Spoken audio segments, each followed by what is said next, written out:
আমাদের দেশের সরকারের উচিত ট্রাম্প অ্যাডমিনিস্ট্রেশনটাকে কিভাবে সাজাচ্ছে বা এখন পর্যন্ত সাজিয়েছে। আপনি যদি খেয়াল করেন, আমরা এই কথা বলতে পারি না যে বাইডেন ফ্যাসিস্ট ছিল। No, Biden democratically elected US president ছিল এবং ডেমোক্রেসির বাইরে বাইডেন কোনো কাজ করে নাই আমেরিকার মধ্যে, এবং তাদের যে ফরেন পলিসি আছে সেটাও তাদের mandated by the people.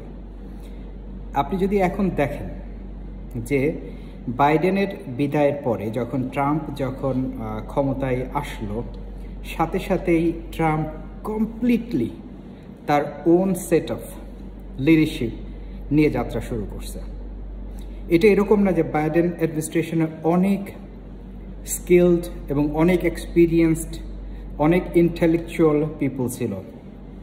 Trump কাউকেই অ্যাকসেপ্ট করেনি, টোটালি সে তার নিজের সেট আপ নিয়ে সে যাত্রা শুরু করেছে এবং তার স্ট্র্যাটেজি, তার বাজেট ম্যানেজমেন্ট, তার ফরেন পলিসি, তার মিডল ইস্ট পলিসি, প্রত্যেকটা জায়গায় সে তার নিজের লয়াল পিপলকে সে অ্যাপয়েন্ট করছে।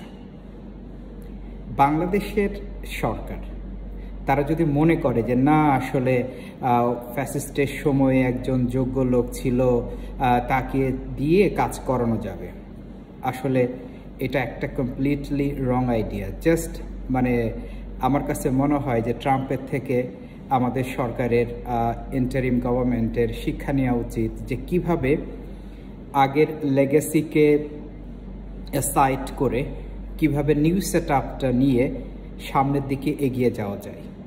এই পুরান লোক যাদের মধ্যে প্রবলেম ছিল, যাদের দ্বারা প্রবলেম হয়েছিল, যাদের গায়ে করাপশন আছে, যাদের গায়ে এই স্টুডেন্টস কিলিংয়ের ব্লাড আছে, তাদেরকে প্রশাসনে রেখে আমাদের দেশের সরকার খুব একটা বেশি সামনে যেতে পারবে না। আর যে সমস্ত রাজনৈতিক দলগুলা ওই ফ্যাসিস্টের মতো সুরে যারা কথা বলছে, তাদেরকে আসলে খুব স্ট্রংলি সাইড করা উচিত, কারণ এরা হলো বোগাস বো। এরা হলো জাস্ট ওই যে শূন্য কলসি সাউন্ড করেন অনেক জোরে, এদের অবস্থা হলো এটা।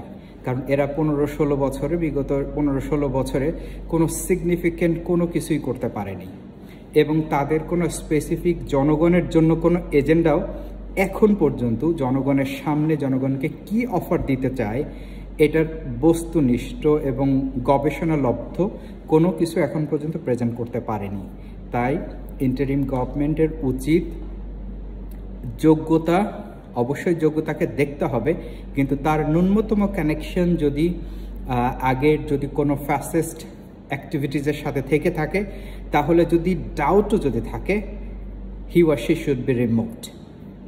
এই স্ট্র্যাটেজি নিলে তাহলে সামনে এগোতে পারবে। আদারওয়াইজ তাদেরকে একটার পর একটা অনেক চ্যালেঞ্জ মোকাবেলা করতে হবে, যেটা কিনা তাদের মেইন যে রিফর্মের যে এজেন্ডা, যে মেইন যে রিস্ট্রাকচারিংয়ের যে এজেন্ডা, সেই জায়গাটা থেকে তারা দূরে সরে যাবে এবং তারা যেই লক্ষ্য নিয়ে তারা ক্ষমতায় এসেছে, জনগণ তাদেরকে বসিয়েছে, ছাত্ররা তাদেরকে বসিয়েছে, সেইটা তারা অর্জন করতে পারবে না। তাদেরকে এই চ্যালেঞ্জগুলো মোকাবেলা করতে করতেই তাদের সময় শেষ হয়ে যাবে। তখন রাজনৈতিক দল বলবে যে না, এখন ইলেকশন দিতেই হবে। তাহলে কি হবে? তাহলে আলটিমেটলি ওই আগে যা ছিল ওরকমেরই আরেকটা গ্রুপ আসবে। এটাই বাস্তবতা রাজনীতিতে।